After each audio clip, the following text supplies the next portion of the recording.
Everyone, and thanks for jumping on. I'm really excited to talk to you all tonight about stress. So let me just share my screen.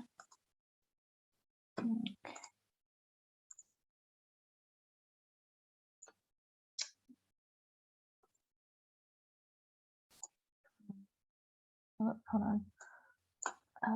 Slideshow. All right. All right, so can everyone see my screen? Hopefully you can all see my screen there. So welcome to Wednesday night and our Wellness Wednesday series. So we had this great idea that Wellness Wednesday was going to be a day we're going to talk about how to feel healthier, look younger, and stay pretty much in good health. As you can see, with the last couple of years, it's been quite stressful on a lot of people. Everyone's going through stress. I think it's affected everyone in one way or another. So this topic definitely resonates with everybody. So we're going to find out today how stress affects our health, but mainly the long-term impacts of stress specifically. So just quickly about me, for those that don't know me, I've been a natural health practitioner for 13 years.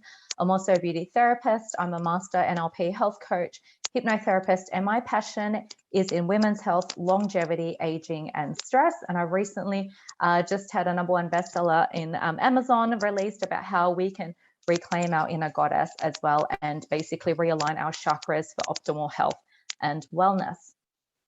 So just a quick stat. So did you know that stress is the cause of at least 95% of all illness and disease? And they say that the remaining 5% is actually genetic and caused by stress somewhere in the ancestry of that person. So very interesting that pretty much almost 100% then of when we get sick or when we have a chronic illness has been due to the cause of stress. Now, there's a lot of scientific evidence on stress out there. So even the Centers of Disease Control have said that 90% of all illness and disease is related to stress.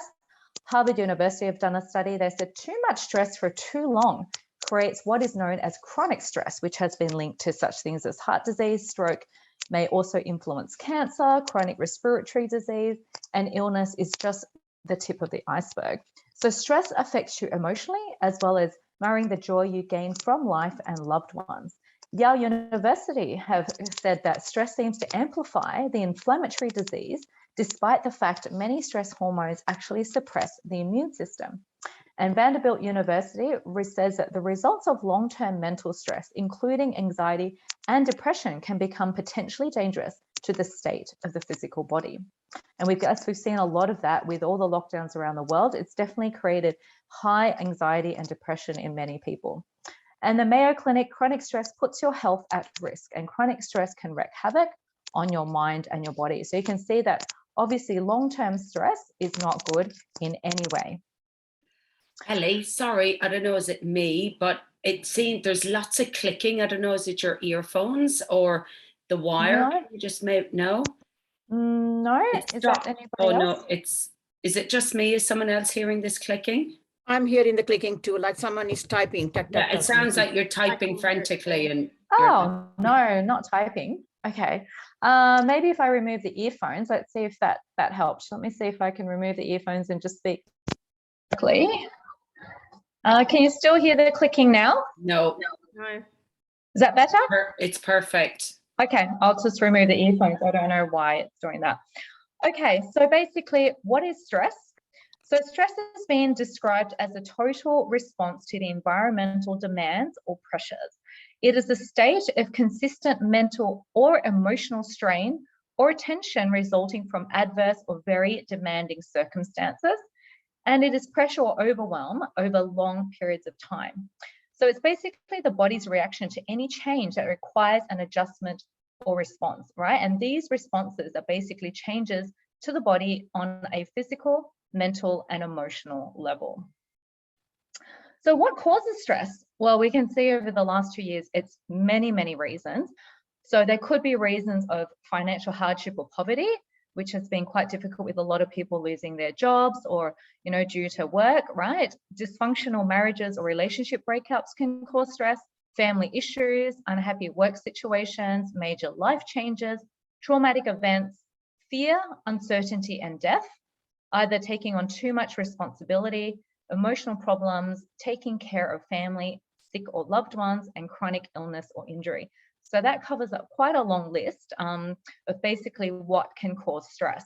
So we can stay in stress for either short periods of time. So say if you maybe, you know, have had a traumatic event and then you learn to deal with that, you can come out of that stress relatively, you know, sort of depending on the time frame. Otherwise, some people can have really long-term chronic stress, and that's the stress we're trying to deal with, right? So our bodies are basically in what we call a fight or flight. So what happens is if there's an acute threat to our survival that is marked by physical changes, including nervous system, endocrine changes that prepare a human or animal to react or retreat. So our body doesn't know the difference between being chased by a tiger, a saber-toothed tiger back in the days when they were cavemen, or basically some sort of emotional threat to our wellness or something else. It's basically the same response in the body on a chemical level due to a physiological reaction. So it could be anything that is, you know, either in what we actually think or perceive, right? Or it's actually a physical threat, like being chased down by something or something that's actually threatening our livelihood. What happens is the body actually shuts down, right? And basically we are in what we call fight or flight. So the body doesn't know the difference. We just become in this stress state, and all the hormones and the stress hormones actually then kick in. So what happens when we're in that fight or flight, right? So we can have things like a dilated pupil, right? Salivation, it increases our heartbeat and our heart rate. So that's why they say long-term stress actually affects sort of like heart disease, high blood pressure, because your heart rate is continuously increased, right? It also affects your airways. It also inhibits activity of the stomach, so people can get more sort of stomach acid reflux, that sort of thing. Digestive issues can happen due to being in chronic fight or flight. It stimulates a release of glucose, so that can affect our insulin, our glucose levels, our gallbladder, and inhibits activity of intestines. So all of our digestive issues, we can go into sort of any sort of bloating, digestive pains, cramping, constipation. And it secretes specific hormones, epinephrine and norepinephrine. It can relax the bladder, so people can't control their bladder, and then promotes ejaculation or vaginal contraction. So these things all happen when we're in that sort of sympathetic nervous system, as opposed to the opposite. So when our body is actually in a relaxed state and out of chronic stress, right, we have the opposite effect, right? Slower heartbeats, right? Our body's lungs are able to pump better. Our stomach activity and the acid is able to move properly. And again, you know, all the insulin and the glucose in the body is able to be better managed, as well as the stimulating of the activity in the digestive system works better. So what happens is when your body is in a fight or flight, it shuts down, because what the body is trying to do is protect all its major organs, because it doesn't need that when you're literally trying to run away from a tiger that is trying to, you know, chase you down, right? All it needs is for you to push all the blood into your arms and legs and to run as fast as you can away from the threat. But these days, a lot of people are constantly in that fight or flight. So they haven't come down out of the parasympathetic, the sympathetic nervous system, sorry, and into that rest and digest. So say back in the caveman days, once they ran away from that threat and the, you know, saber-toothed tiger wasn't no longer chasing them, their body was able to come back into that rest and digest parasympathetic nervous system. But that doesn't happen. So when we're constantly in all those emotional stresses, everything that is causing, you know, what we had the list of the long-term stress, we stay in the sympathetic nervous system. So what are some of the signs and symptoms you need to be aware of if you are in that chronic stress situation, right? You can get things like aches and pains crop up. So you get really sore joints, back aches. You can get insomnia or sleeplessness. So you find it hard to fall asleep at night due to overthinking, due to stress.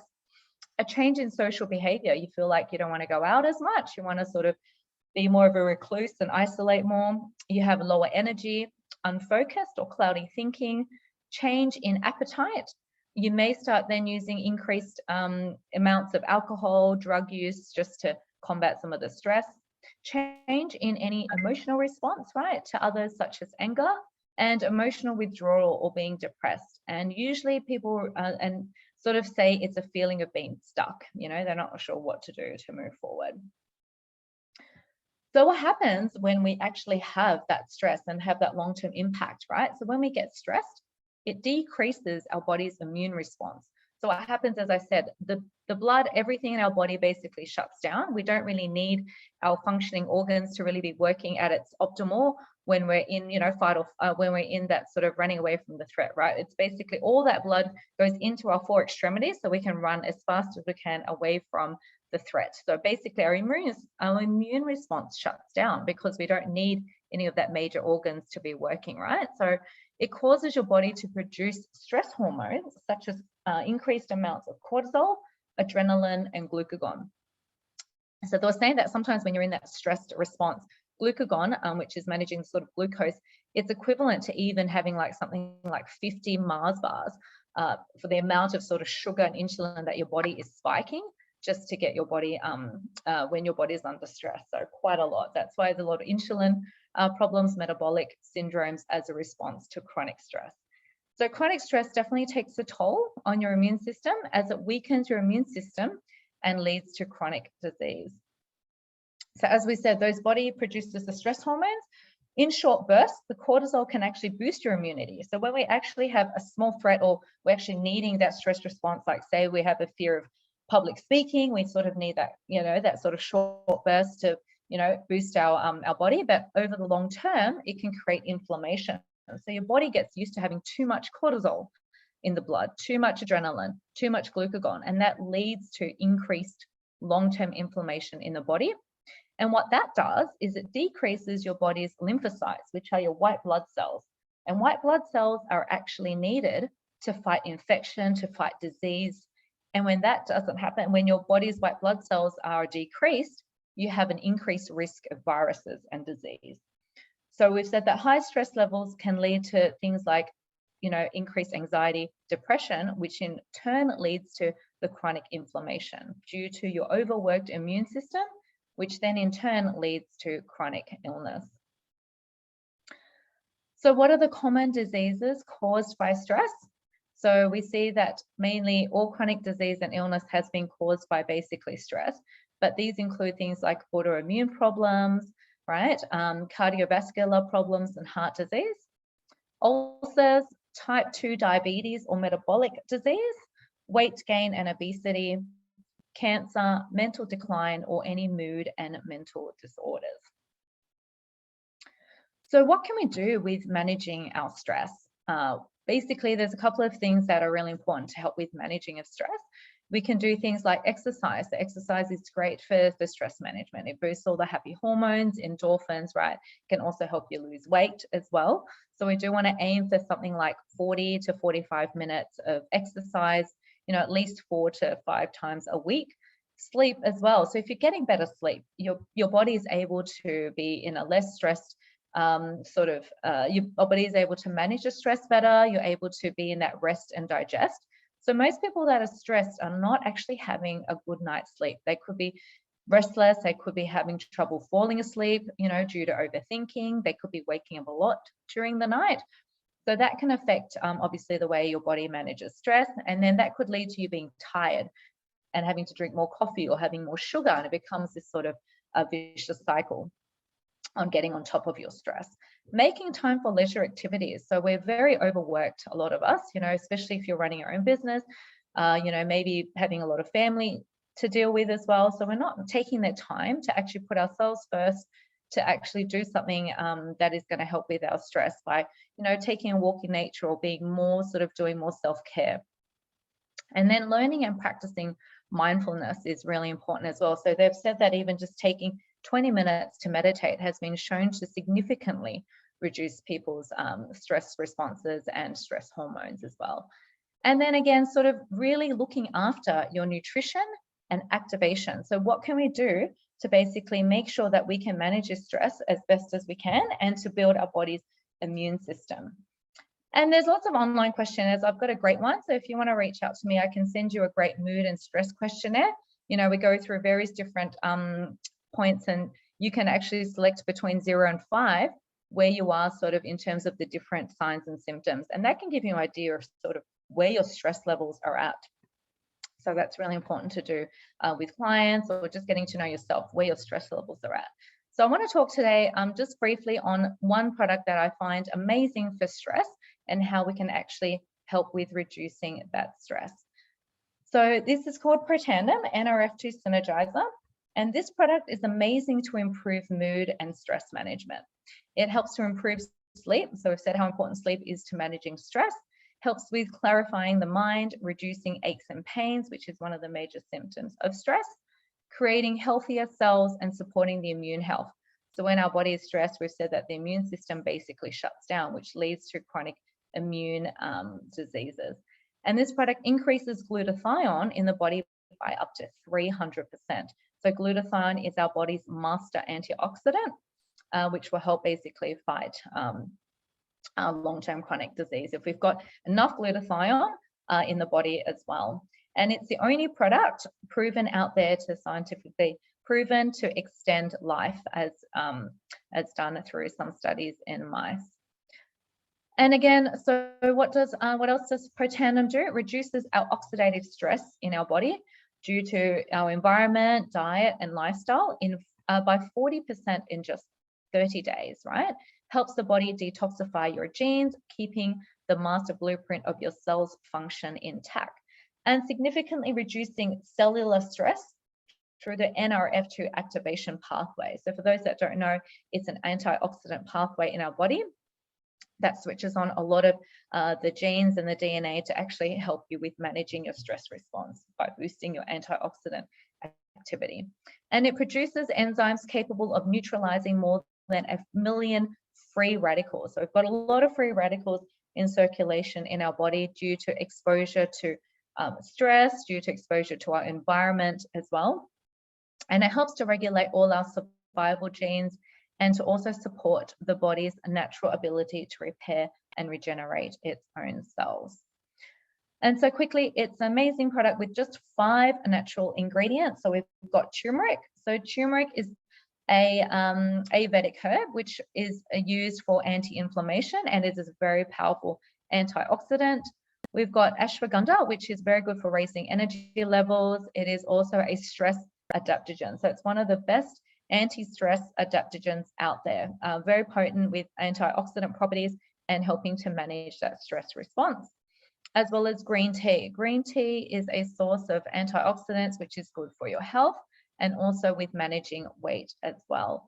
And we've got milk thistle. So milk thistle is used to support your liver function, to relieve digestive disturbances, and studies have found that basically it's really good on detoxifying the liver as well. So lots of studies on milk thistle.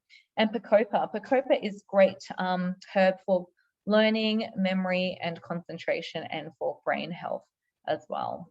So that is all. And basically, if there's any questions, I'd love to be able to answer any questions that you have on that. That was amazing, Ellie. I think for me, looking at stress being so detailed and outlined, I just think that, because it was interesting, Jackie Shepherd, who also has written the book, how your body hijacks your mind, how to overcome emotional, mental, and addictive disorders. And she basically says it all happens in the gut. Mm-hmm. And whenever I was in, like, I had a bit of a breakdown at one stage, straight away she was like, what's happening in your world? What's happening in your gut? They're labeling you something, and it's something to do that's happening in your gut. There's something extra being produced, or is there stress? Because you're not mentally unwell. There's just a huge amount of stress. And seeing that outline today, there's probably a lot of people out there that are mislabeled, and it's just trauma and stress that has happened to their body. Oh, pretty much. Yeah, it comes down. Remember, we said all chronic illness comes down from stress. So what happens with the gut is, remember, if we're in chronic stress, our digestive system, our immune system just shuts down. So 80 to 90% of our immune system is in the gut. So if we're constantly stressed, your immune cells, all the bacteria, all the viruses just resides in the gut. And so you don't have those to able to fight off disease, right? Your immune system starts shutting down due to the white blood cells, right? Trying to ward off, like, trying to do the fight or flight response, and your stress hormones mucking havoc with your digestive function. So yeah, it's hugely impacting our gut and our immunity, because everything resides in the gut pretty much. Yeah. Somebody just asked me what was Jackie Shepherd's book. That's it, The Silent Takeover. How the body hijacks the mind, overcoming emotional, mental, and addictive disorders. It's a brilliant, brilliant book. Brilliant book. And all right, I'm just going to check some of these questions here in the chat, just to see if I've answered anything here. If anyone else has a question while I'm going through, please unmute. Well, not such a question, more an observation. I really love what you said, Eli. So I had stress for like 20 years of my early life, like chronic stress with PTSD and all of the other stuff. And although I don't have any of that anymore, when I hit menopause, oh, wow, I had it a lot worse because I'd had that prolonged level of stress when I was younger. My body had been under all that stress. Saw couple of some Reiki people and a few other people to try and deal with it. But I did find that, the metagenics, all of the herbal things, actually were the things that addressed all that extra suffering with menopause, rather than, the traditional things. So yeah, stress, it's a really good subject to talk about. And I just loved what you said. Yeah, so I just thought I'd share, because I think if we stay, if we're not looking after ourselves and we stay for that long period of time with stress, when we get older, it is harder to cope, the body to cope as it ages. And yeah. Just a point on menopause, usually everything gets more exacerbated during menopause, because again, your hormones are then going through major changes again. So your body is going through almost another big hormonal shift. So anything that was already there will just become more exacerbated. So yeah, that's why sometimes people might be going all right, and all of a sudden you hit sort of perimenopause, menopause, and all these things you thought you had a handle on just erupts, because there's again another shift, major shift in all the hormones. And so yeah, you normally see that it'll come again when you hit your menopause, if you haven't dealt with it just earlier on. That's great that people like you, Eli, you can call up and say, okay, I need some extra some extra good stuff. Yes, exactly. What else have we got? He's wondering how it interacts with other medication. Are you Maria, are you talking about the product itself? Is she on it? So if you did just want to unmute, Maria? Yeah, so I'm actually on like heart medication already, like I'm on a beta blocker. So I just wonder how it interacts with anything else that you might be already on. Is it something your doctor's prescribed for you long term? I'd like to eventually get off it. They kind of put me on it because I suffered a lot of palpitations. So, and it is fueled by anxiety and stress. And so the beta blockers help to reduce my palpitations. So I want to get off them eventually, but I'm just wondering how that transition happens, or is it, I don't know. Yeah, like so usually stress is just too much at the moment. Yeah, so usually with anything herbal, like our products are that's completely herbal, right? And you could take that sort of, I suggest 2 hours away from any sort of medication or pharmaceutical medication that you're on, provided you don't have any allergies or anything contraindicated to any of those ingredients. But generally, yeah, if you take it 2 hours away from any specific medication, it shouldn't interfere with anything. And then just as you're slowly getting better, you can talk to your doctor about reducing the dosages of any medication you're on, because we do want to, that's the thing with the Western medicine, they just want you on pharmaceuticals for life a lot of the time, and they're not really getting to the root cause of Yeah. They're basically just putting you on something just to manage your symptoms, but not getting to the root cause of managing the stress. No, and it is stress. Like whenever I'm highly, yeah, they are off the chain at the moment, even with the beta blockers. So, well, I need help. Lots of it. Yeah. Yeah. So yeah, you can take that just 2 hours away from. Okay. Okay. And I am allergic to Nurofen. So is that something else? Like there's no, and I don't know. No, it's not. No, That's fine. that should be fine. Yeah. So yeah. Okay. That's all natural. Yeah. Were there any other questions? Nope, I think that's it. And your 30 minutes is done. So yeah, I just think that was incredible, Ellie. Thank you so much. So you're going to do another one this time next week? Yeah, so I was going to do one on gut health. So you mentioned that today. I'm happy to do one. Again, it'll be about 30 minutes on gut health, and we're going to go into more information on the gut and the immune system, and on the topic of the gut. So the importance of gut health for our health, for our wellness, basically. So yeah, I'm going to cover the topic of gut health. So that's really important because it's all connected to stress, as well as all the digestive function and the immune system. Like I mentioned, 70% of our immunity is in our gut, so it's very important that we're looking after that. So if anyone that's invited you here, that's not myself, please contact them about getting in touch and ordering some Britannia. But everyone should be on this amazing product to manage your stress and preventing chronic illness. Fantastic. And please come on next week. Bring friends. We'll have the flyer done for you probably tomorrow, so that you've got quite a few days to invite people. And bring anybody that you know that might have some gut health issues, some stress issues. Invite them along to come on next week. All right, great. So be in touch. Anyone that's got questions, please reach out. Bye. Thank you.